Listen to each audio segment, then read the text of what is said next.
오늘 아침 일라디오. 안녕하십니까. 오늘 아침 일라디오 아나운서 정은혜입니다. 요즘 서울 도심에 버스 정류장이나 지하철역 주변, 공원 등에서 쥐떼가 출몰하고 있다는 보도가 심심찮게 나오고 있습니다. 이 때문에 주민들의 민원도 잇따르고 있는 모양인데요. 과거에 도시 환경이 열악해서 가정에서도 천장이나 부엌, 아궁이, 마당에 쥐가 출몰하는 일들이 많았다고 하는데요. 온 국민이 쥐잡이 운동에 나서서 쥐꼬리를 잘라서 제출하면 쌀이나 연필 등으로 보상을 해줬던 시절도 있었다고 하죠. 그 시절을 겪은 분들은 에피소드가 많으실 것 같아요. 그런데 지금 쾌적하고 현대화된 도심에서 이 쥐떼가 출몰한다는 건 이례적인 일인 것 같습니다. 이 극심한 폭염과 집중호우로 쥐의 번식력이 증가하고 있고요. 노하수관 등을 중심으로 쥐가 서식하고 증식하기 좋은 환경이라서 생기는 일인데요. 렙토스피라증을 비롯한 감염증 우려가 커지고 있어서 또다시 쥐잡이에 나서야 하는 상황인 것 같습니다. 방역 당국에서 철저히 대응해야겠고요. 개인들도 하수구 주변 등을 피하시고 손 씻기 같은 위생 관리에 신경 쓰시는 게 중요할 것 같습니다. 8월 6일 수요일 오늘 아침 일라디오 출발합니다.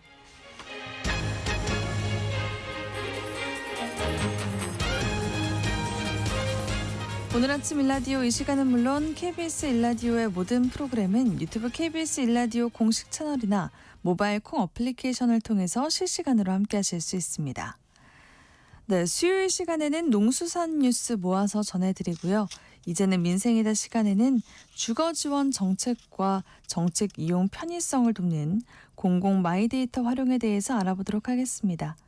또 장수직업 시간에는 시니어가 할 수 있는 팩 관련 일자리에 대해서 알아보겠습니다. 청취자 여러분들이 참여하실 수 있는 오늘의 퀴즈 드릴게요. 요즘에 이 곤충 울음소리가 귀청이 얼얼할 정도로 커지고 있는데요. 이 곤충 유충이 땅 위로 올라오는 시기를 맞아서 일부 외국인들이 이 곤충의 유충을 대량 채집한다는 민원이 전국에서 접수되고 있다고 합니다. 이들이 유충을 잡는 이유는 바로 먹기 위해서라고 하는데요. 우리로서는 생태계 파괴 우려가 커지면서 각 지자체에서 이를 금지하고 점검을 강화하고 있습니다.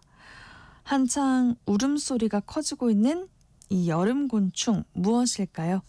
추첨을 통해서 농촌진흥청에서 제공하는 흑삼 세트를 한 분께, 향긋한 커피를 드실 수 있는 모바일 커피 쿠폰 4분께 드리겠습니다. 방송에 참여하실 분들은요. 단문 50원, 장문 100원이 드는 유료 문자 샵 9730으로 보내주세요. 유익한 정보와 살아있는 이야기가 있습니다. KBS 오늘 아침 일라디오.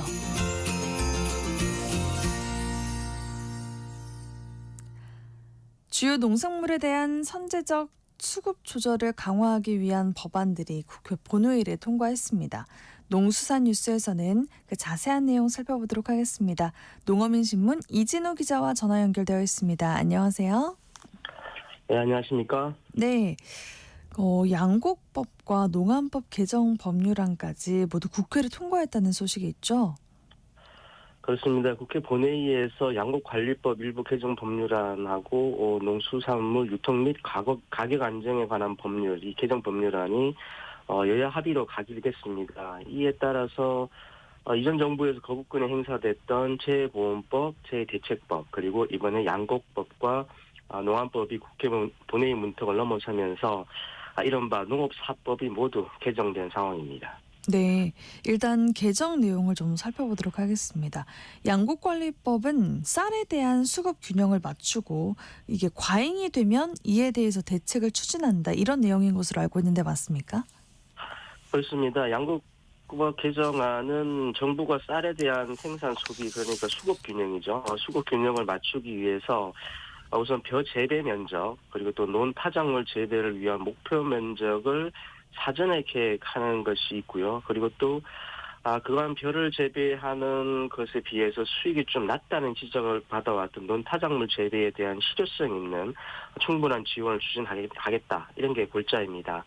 그리고 말씀하신 것처럼 불가피하게 과잉 문제가 발생을 하면 정부가 의무적으로 대책을 추진하도록 한다 이런 건데요. 여기에 물론 조건이 달리게 됐습니다. 네.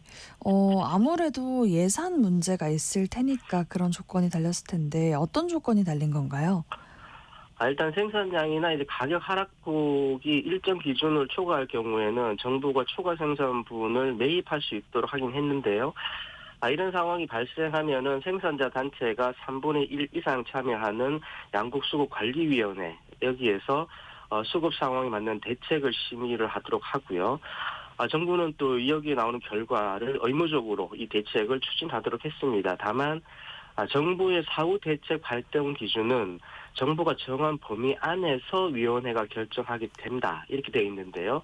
그러니까 이 정부가 정한 범위가 어느 정도일지가 앞으로 관건이 될 것 네. 같습니다. 농안법 개정안은 어떤 내용을 담고 있습니까? 그게 핵심이 농산물 가격 안정 제도라고요.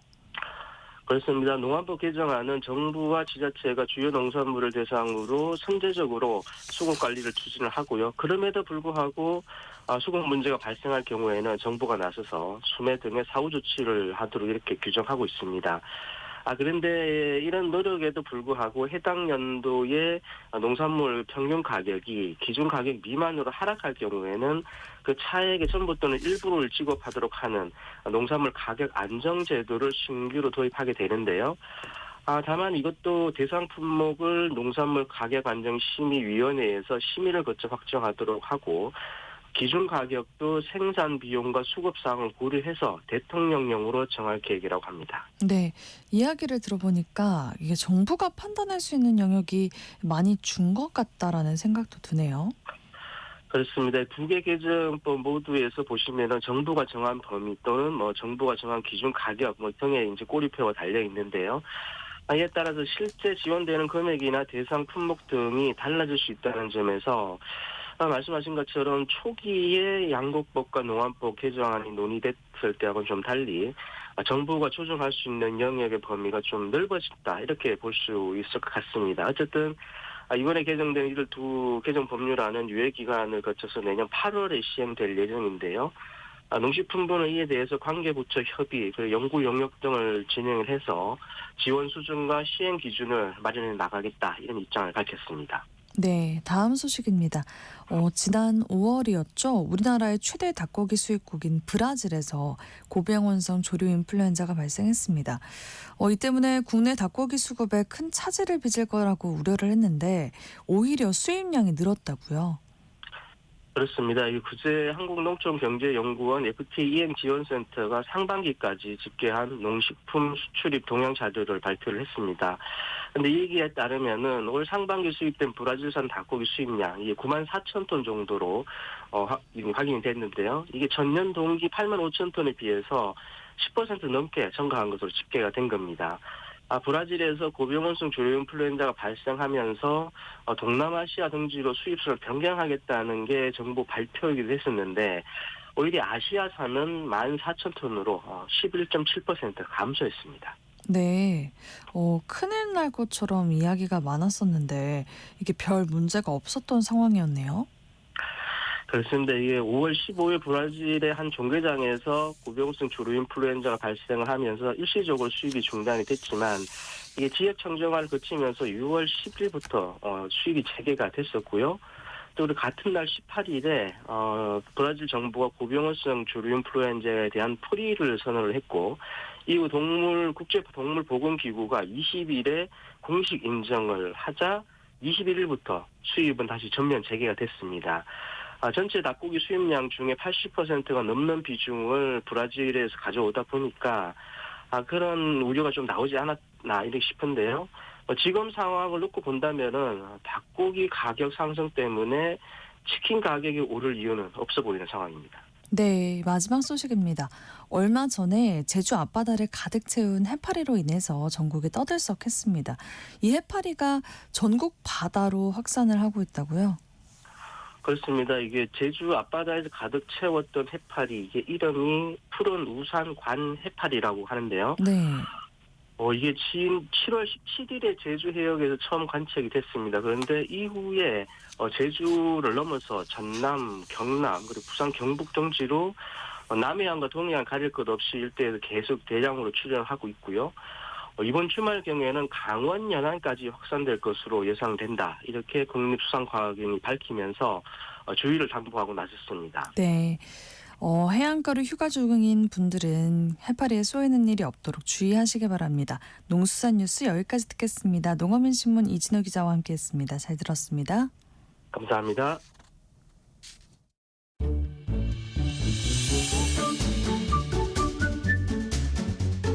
아침을 여는 기분 좋은 습관. KBS 오늘 아침 일라디오.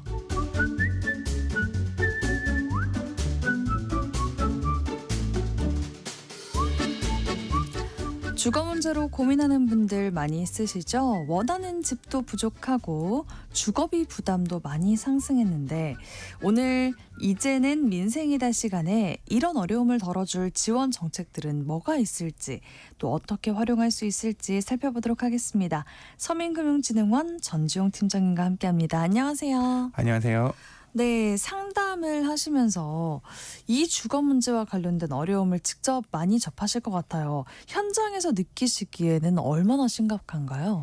네, 정말 많이 보고 있습니다. 저희 서민금융통합지원센터의 창구에서는 사실상 금융 문제와 주거 문제가 동전의 양면처럼 붙어 있는 경우가 대부분입니다. 네. 급등한 전세 대출 이자나 월세를 감당하지 못해 저희를 찾아오시는 거죠.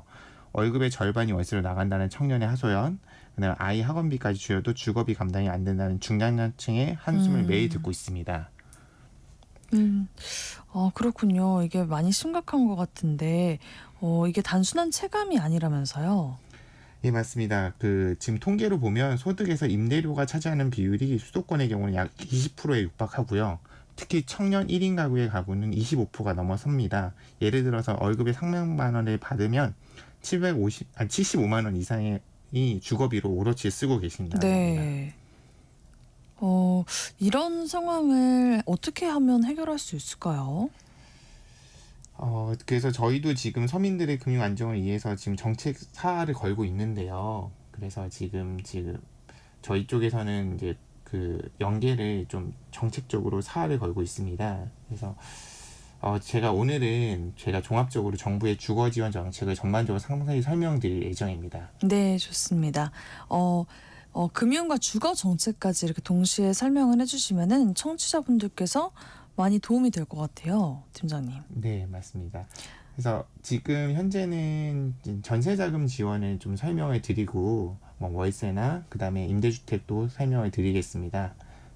네, 서민들이 가장 관심을 가지는 게 바로 이 전세자금 지원이잖아요. 가장 대표적인 버팀목 전세자금 대출이 있죠? 네, 주택도시기금에서 운영하고 있는 버팀목 전세자금 대출이 가장 기본입니다. 대상에 따라 혜택이 다른데요. 먼저 일반 버팀목 대출은 부부 합산 연소득 5천만 원 이하 무주택 세대주가 대상이고요. 금리가 약 2, 3%입니다. 만약 신혼부부라면 기준이 훨씬 좋아집니다. 연소득 7,500만 원 이하까지 신청이 가능하고 금리도 더 낮아집니다. 네, 사회초년생인 청년들을 위한 혜택도 있다고요? 네, 청년 전용 버팀목 전세 대출이 있습니다. 만 34세 이하, 연소득 5천만 원 이하 무주택 청년이 대상인데요. 금리도 약 2, 3% 정도 매우 낮고요. 그래서 저희 서민금융통합지원센터를 찾는 청년들에게 가장 먼저 안내해드리는 금융상품 중에 하나입니다.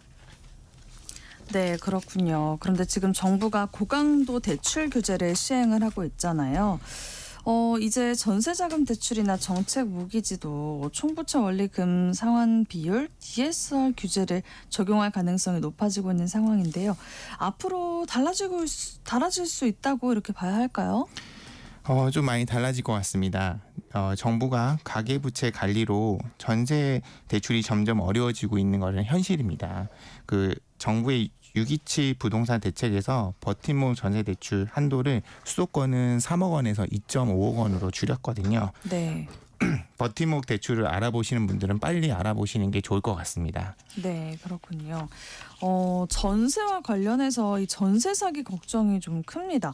지난달만 해도 정부가 전세 사기 피해자 748명을 추가로 인정을 했다고요. 전세 계약에서 가장 중요한 건 보증금을 지키는 겁니다. 저희는 대출 상담은 전세 보증금 반환 보증 가입을 강조합니다. 집주인이 보증금을 돌려주지 않을 경우 주택도시공사가 대신 보증금을 세입자에게 돌려주는 제도입니다. 아무리 좋은 조건의 대출을 받아도 보증금을 떼면 아무 소용이 없거든요. 네, 그렇죠. 보증보험은 이제는 선택이 아니고 필수인 사항입니다. 네, 맞아요. 보증보험은 이제 선택이 아닌 필수다라고 말씀해 주셨는데 그렇다면 월세 지원 체계는 또 어떤 게 있을까요, 팀장님? 월세 지원은 크게 두 축으로 생각하시면 될 것 같습니다. 저소득층, 취약계층을 위한 주거급여하고요. 청년층을 위한 청년월세 특별지원입니다. 주거급여는 기초생활보장제도의 하나로 소득 인정액이 중위소득 48% 이하인 가구를 대상으로 실제 내는 월세를 지원하는 제도입니다. 어르신이나 장애인 가구 등 소득 활동이 어려운 분들의 최저 주거 수준을 보장하는 핵심적인 복지 제도라고 할 수 있습니다. 그렇군요. 이렇게 월세 지원책에 이런 것들이 있는데 아까 보증보험을 꼭 들어야 한다라고 하셨잖아요. 네네. 보증보험 그 종류가 좀 있더라고요. 허그라는 주택도시보증공사 아까 말씀해주신 그게 있고 또 HF 보험도 있더라고요. 네, 그 맞습니다. 차이점이 뭔가요, 팀장님? 지금 차이점이라기보다는 각 보증하는 기간이 다른 겁니다. 기간이요? 네, 그렇습니다. 그래서 필요하신 거를 선택하셔서 가입을 하시면 될 것 같습니다. 또 이것도 그 조건도 다 다르겠죠? 네, 상세적으로 좀 다른데요. 네. 그 부분은 지금 그 월세 계약을 하시면서 허그가 더 유리하시거나 아니면 HF가 더 유리하시면 그거는 선택하셔서 하시는 거기 때문에 각 사항에 맞춰서 좀 문의하시고 사항에 가입하시면 될 것 같습니다. 네, 또 월세 지원책에 대해서도 설명을 해주셨는데 혹시 청년을 위한 월세 지원도 있다면 설명을 해주시죠. 청년 월세 특별 지원은 부모와 따로 사는 만 19세에서 만 34세 청년에게 최대 20만 원씩 1년간 지원하는 제도입니다. 근데 다만 이 제도는 한시적으로 운영되고 있는 경우가 많거든요. 네. 그래서 항상 복지로나 그 포털이나 국토교통부 홈페이지의 공고를 수시로 확인하시는 게 좋고요. 저희 센터에서도 관련 정보나 나올 때마다 상담실 적극적으로 안내하고 있습니다. 그렇군요. 공공임대주택에 대한 관심도 정말 많은데요.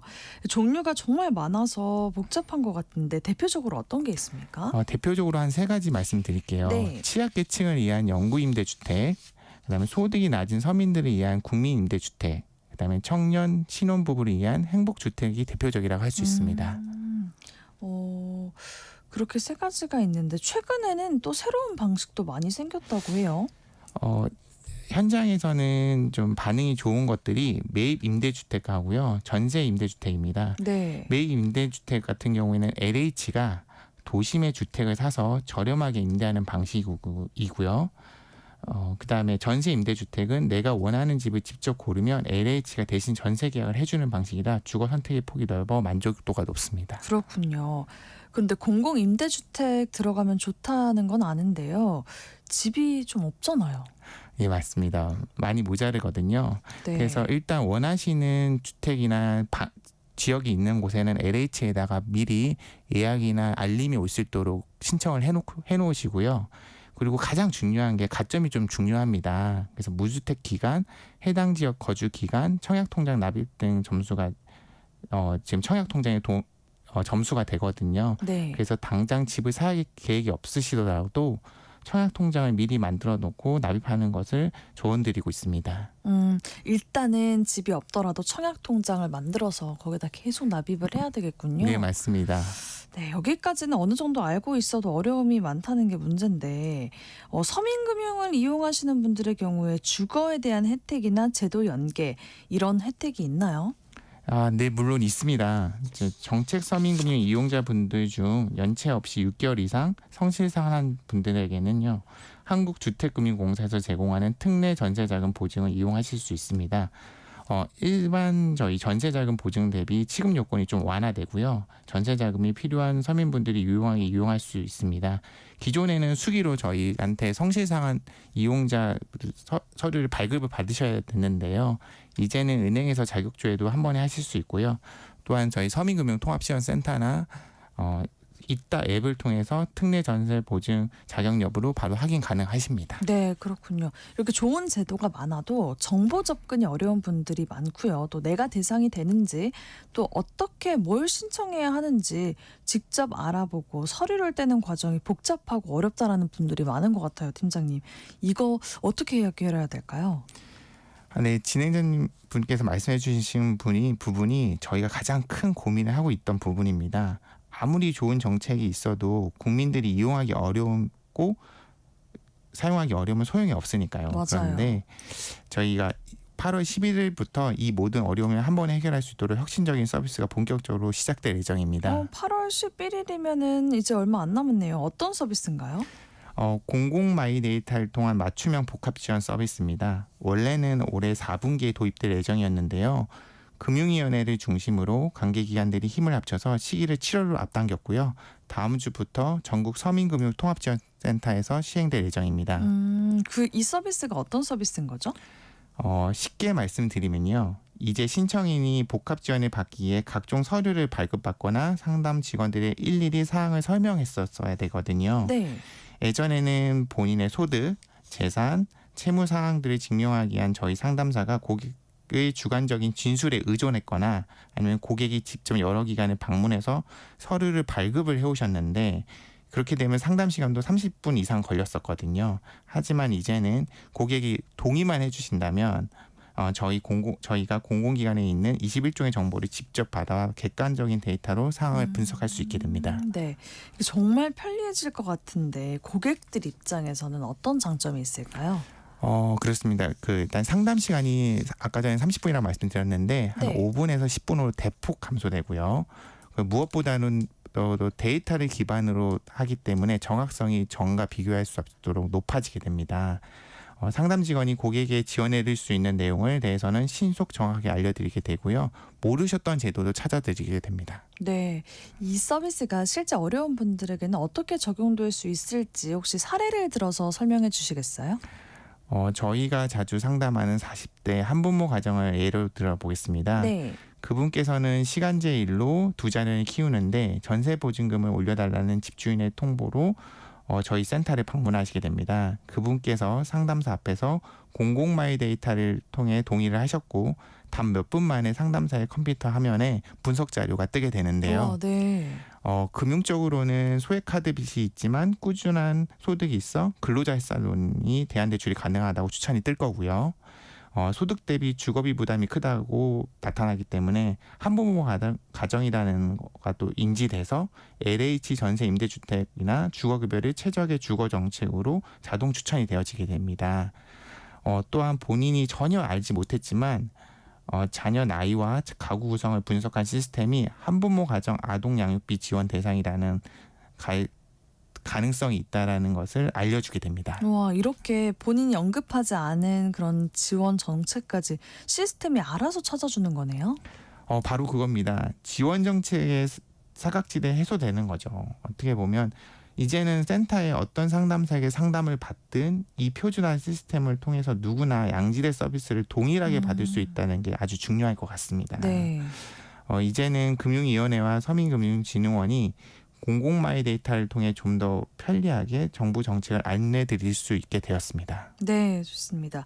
어려운 소상공인들을 지원할 금융 정책에 대해서 함께 알아봤습니다. 서민금융진흥원 전지용 팀장님과 함께했습니다. 고맙습니다. 네, 감사합니다.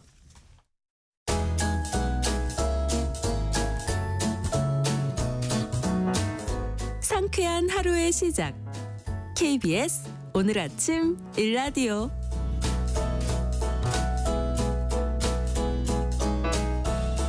직장은 나와도 평생 직업이 필요한 시대를 위한 장수직업 시간입니다.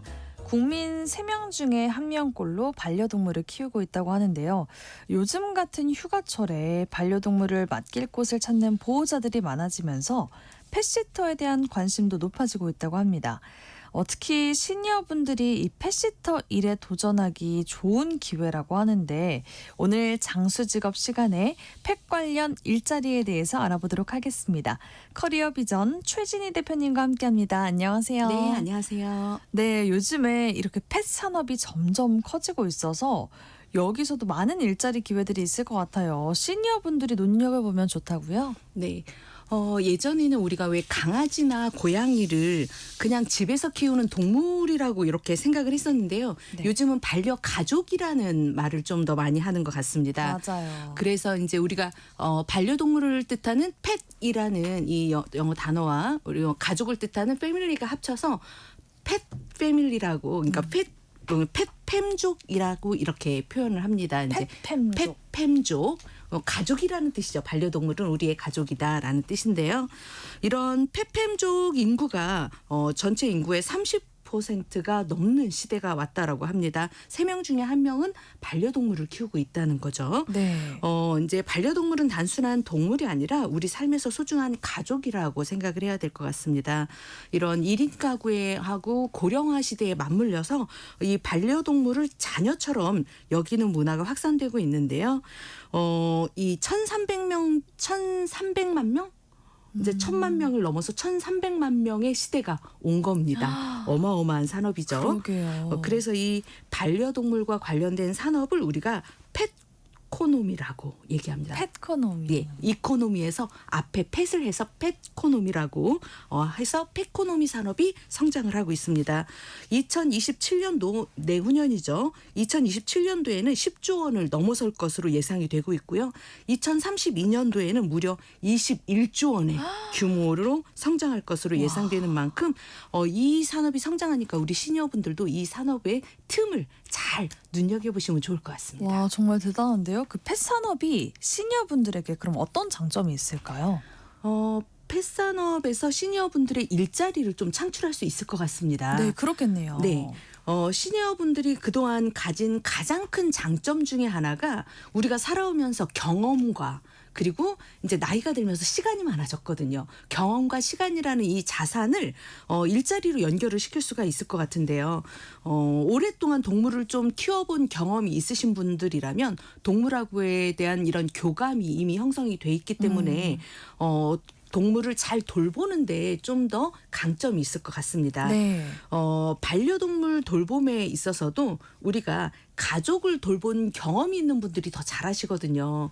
시니어분들은 아이들을 돌봤죠. 이제 자녀를 돌보고 자랐고 또 부모님을 돌보면서 이제 또 병간호하면서 자랐고 그러니 반려동물 찜이야 하면서 잘 돌보시거든요. 아, 그 돌봄이라는 경험이네요. 그렇죠. 돌봄의 경험이 가장 큰 자산이라고 볼 수가 있기 때문에 네. 이 펫 관련 직업 중에서 본인의 돌봄을 했던 이 경험들을 기반으로 해서 새로운 일자리를 창출할 수 있을 것 같습니다. 좋습니다. 구체적으로 그럼 우리 시니어분들이 할 수 있는 펫 관련 일자리 어떤 게 있을까요? 가장 먼저 가장 쉽게 도전할 수 있는 일자리로는 펫시터가 있습니다. 펫시터, 네. 그냥 그 펫을 돌봐주는 그런 일인 거죠? 네, 그렇습니다. 펫시터는 반려인이 출장이나 여행으로 집을 비울 때 반려인을 대신해서 반려동물을 돌봐주는 일을 하는 사람들을 펫시터라고 합니다. 산책시켜주거나 먹이를 주고 놀아주는 등 이런 일을 하면서 반려동물하고 같이 교감을 하는 사람들을 말하는데요. 요즘 휴가철이잖아요. 또 네네. 이 휴가에는 이 펫시터의 수요가 엄청 늘어나고 있습니다. 휴가를 떠날 때 맡아줄 그런 분들이 필요한 건가 보네요. 네, 맞습니다. 우리 그 반려동물을 같이 가면 좋은데 아무래도 케이지에 넣어서 장기간 이 대중교통을 이용하려고 하면 너무 힘들거든요. 네. 그렇기 때문에 데려가기도 힘들고 그렇다고 자가 운전하자니 차가 너무 막히니까 또 이것도 힘들고 해서 이때 펫시터를 좀 많이 구하기 때문에 이 여름 시즌에는 많은 펫시터들의 수요가 있습니다. 이 펫시터 같은 경우에는 두 가지 형태로 운영이 되는데요. 방문 돌봄과 위탁 돌봄 형태로 나뉘고 있습니다. 네네. 방문 돌봄 같은 경우에는 보호자가 집을 비운 기간 동안 집으로 직접 방문을 해서 산책과 식사를 챙겨주는 형태를 말하고요. 반면에 위탁 돌봄 같은 경우는 펫시터의 집으로 반려동물을 직접 데려와서 일정 기간 동안 돌봐주는 형태입니다. 네. 위탁 돌봄은 장기 여행을 가는 보호자들이 선호하는 방식입니다. 유럽 여행이나 해외 여행 많이 가시는데 네네. 이때 이제 위탁 돌봄을 신청하시면 될 것 같습니다. 예전에는 그냥 친구에게 맡긴다든지 네. 그 주변에 이웃에게 맡긴다든지 그런 게 많았는데 네네. 이런 돌봄 서비스가 있다면 이렇게 많이 이용을 하실 것 같아요. 네, 깔끔하죠. 서로 미안해하지 않고. 그렇죠. 그러네요. 그렇다고 우리가 이제 동물병원이나 호텔, 애견 호텔에 맡기면 비용이 너무 비싸거든요. 진짜 비싸다고 하더라고요. 네, 그래서 이런 페시터를 더 많이 찾게 되는 것 같습니다. 그렇군요. 그렇다면은 이런 일들이 어느 정도의 수입으로 연결될 수 있을까요, 대표님? 부업으로 활동하시면 월 한 30만 원에서 50만 원 정도의 수입이 일반적입니다. 그런데 이제 좀 적극적으로 활동하시는 분들은 월 100만 원 이상도 가능하시다고 합니다. 특히 이런 휴가철 성수기에는 수요가 많아서 수입이 더 많이 늘어날 수도 있습니다. 네. 이제 본인이 얼마나 잘 하느냐에 따라서 그리고 이제 평판에 따라서 한번 이 페시터하고 인연을 맺으신 분이 우리 페시터 정말 잘해라는 이게 입소문이 나면 그분은 많은 고객들을 이미 확보하고 계시기 때문에 고정적인 수익을 좀 많이 가지고 계십니다. 요즘은 이 지자체에서 운영하는 반려동물 실버 파트너 같은 이런 노인 일자리 사업도 있습니다. 그렇군요. 네. 예전에는 우리가 공공근로라고 했었잖아요. 네. 그런데 이제 공공근로 외에도 실버분들이 공공근로처럼 참여할 수 있는 노인 일자리 사업 같은 것이 있거든요. 요런 데 참여하려면 이제 펫을 어느 정도 내가 돌본 경험이 있으면 참여하기가 조금 더 유리합니다. 그렇기 때문에 이런 페시터 경험을 좀 더 쌓은 다음에 이런 지자체 사업에도 참여를 하시면 좀 더 수익이 더 늘어날 것 같습니다. 네, 그렇게 반려동물 산책하는 네네. 그런 아르바이트라고 하죠. 그런 게 예전에는 있었었는데, 요즘도 있습니다. 네, 이게 펫시터라는 이런 범위로 많이 확장을 한 것 같아요. 네, 그렇습니다. 반려동물 실버 파트너 이렇게 네. 그래서 공원이나 놀이터에서 펫티켓 캠페인을 조금 더 한다던가 아니면 반려동물 등록 정보를 확인하는 일을 한다던가 이런 일을 하는데 이게 이제 우리가 보통 아르바이트는 짧잖아요. 네네. 그런데 지자체에서 운영하는 반려동물 실버 파트너 같은 사업들은 2월에서 11월까지 10개월간 주 3회 하루에 5시간 정도 일하면 한 76만 원 정도의 월급을 안정적인 형태로 가져갈 수 있기 때문에 한 10개월을 장기적으로 할 수 있는 형태라니까 좀 좋은 것 같아요. 네, 안정적이라는 장점이 또 있네요. 네, 그래서 그러면 이름도 네. 한번 미리 조금 알아보시고 그 사업을 우리가 보통은 11월 연말에 뽑거든요. 연말이나 연초에 1월 정도에 뽑아서 2월부터 바로 투입을 하기 때문에 그래요? 네, 지금 정도에 미리 알아보셔서 연말에 신청을 하시는 게 좋을 것 같습니다. 그렇군요. 근데 그 펫시터가 그 경험이 있다면 정말 좋겠지만 혹시 경험이 없는 분들도 괜찮을까요? 네. 일단 펫시터 경험이 없는 분들이라면 펫시터 관련 자격증이나 단기 교육 수료증을 취득해 두시면 아무래도 이 고객 입장에서는 믿고 이분한테 맡길 수 있을 것 같아요.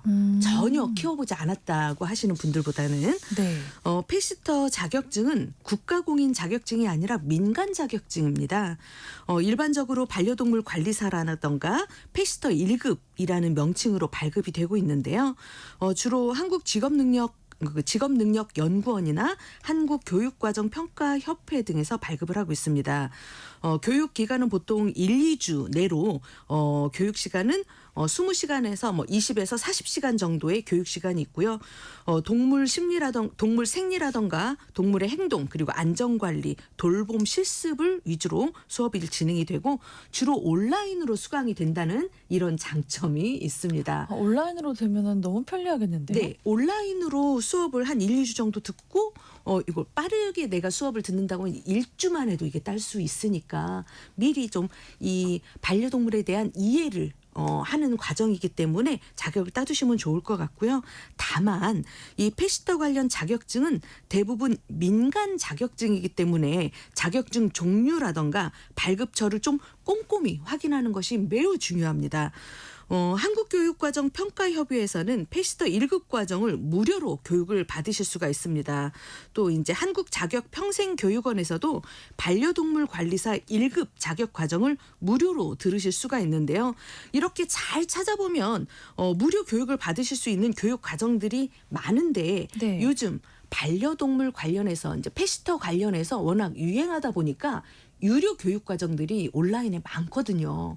근데 제가 한번 검색을 어제 또 해봤습니다. 얼마나 유료 과정들이 많나 그랬더니 네. 몇백만 원 하는 유료 과정들도 있는 거예요. 와. 그래서 이건 좀 우리 청취자분들도 조심하셔야 될 것 같아요. 잘 알아보면 무료로 교육받고 무료로 딸 수 있는 자격 과정들도 있으니까 우리가 이런 유료 중에 너무 고가인 것들은 한번 유심히 살펴보고 그렇군요. 이 무료와 어떤 차이점이 있는지 보시고 그 유료를 듣게 된다면 유료에서 듣게 되는 이점 뭐가 있는지 꼼꼼히 따져보고 들으시는 게 중요할 것 같습니다. 무료로 수강을 해도 충분하게 자격증 딸 수 있는 거잖아요. 네, 맞습니다. 어차피 다 똑같은 유료나 무료나 다 민간 자격증이라는 거죠. 네. 그러면은 그 패시터 외에도 다른 일이 또 있을까요? 기본적으로 동물을 좋아하시는 분들이라면 이 패시터 외에도 본인이 아무래도 이 간식 요즘은 반려동물 관련해서 간식 건강한 간식을 해주는 이 일도 하실 수가 있습니다. 요즘 같은 경우는 위생적이고 건강한 간식을 직접 만들어서 판매하는 반려동물 수제 간식 전문가도 아주 유망한 직업입니다. 네. 아무래도 우리 남성분들뿐만 아니라 여성분들 같은 경우는 살림꾼이잖아요. 내 과거의 살림 경험들, 이 손맛, 요리 손맛을 좀 살려서 반려동물을 위한 이런 건강 간식을 만들어 보는 것도 좋을 것 같습니다. 네. 보통 우리가 제가 얼마 전에 사업평가를 다녀왔는데요. 우리가 생수를 보통 1,000원이면 생수를 사서 먹을 수 있잖아요. 네. 그런데 펫 관련 사업평가를 갔는데 이 펫 전용 탄산수인데 2,500원씩 하는 거예요. 한 병에. 제가 우와. 먹는 물은 1,000원인데 강아지가 마시는 물은 비싸네요. 2,500원이네. 네. 그래서 어떤 물인 거죠? 탄산수인데 강아지들은 우리 사람하고 달라서 이걸 이 처리하는 탄산수 처리하는 과정이 있다고 합니다. 그래서 조금 더 비싼 거예요. 그러다 보니까 우리가 펫 관련해서 우리 가족이라고 생각하시는 이 그 반려동물을 가족처럼 여기는 분들은 반려인들은 이 돈이 아깝지가 않은 거예요. 그래서 이 반려 관련 산업은 펫 이코노미라고 하죠. 펫코노미 산업에서는 이 내 가족이라고 생각하고 많은 돈을 투자하기 때문에 우리가 이 펫 산업은 앞으로 성장 가능성이 매우 높은 거고요. 네. 이 관련해서 시니어 관련 일자리도 계속 늘어난다고 할 수가 있는 겁니다. 네, 그럴 것 같습니다. 이게 아까 21조 원까지 확대가 될 거라고 하셨는데 앞으로 계속해서 일자리가 창출될 거라고 하니까 많은 분들이 유심히 살펴보시면 좋을 것 같습니다. 네. 오늘은 오늘은 또 이제 펫산업 말고도 뭐 펫산책 대행이라던가 반려동물 방문 목욕이라던가 반려동물 장례 도우미 같은 이런 일들도 있으니까 펫과 관련한 일자리를 좀 더 꼼꼼히 살펴보시면 우리 시니어분들이 하실 일이 좀 많으실 것 같습니다. 네, 좋습니다. 오늘은 시니어가 할 수 있는 펫 관련 일자리에 대해서 함께 이야기 나눴습니다. 장수 직업 시간 커리어 비전 최진희 대표님과 함께했습니다. 고맙습니다. 감사합니다. 네, 오늘 퀴즈의 정답은 매미였습니다. 2935님, 매미. 오늘 아침 일라디오 함께 출발합니다. 6512님, 정답은 매미입니다. 매미 소리에 잠을 못 이뤄도 매미 소리가 좋아요 라고 해주셨고요. 6869님, 매미입니다. 의성에서 늘 출근길 애청합니다 라고 보내주셨어요. 2121님, 어쩐지 매미 소리가 안 들리더라고요. 별걸 다 드시네요. 먹을 게 얼마나 많은데 라고 보내주셨습니다. 네, 저희가 중복 당첨 여부 확인 후에 홈페이지에 당첨자 올려놓을게요. 오늘 아침 일라디오 지금까지 아나운서 정은혜였습니다. 모두 좋은 하루 보내세요.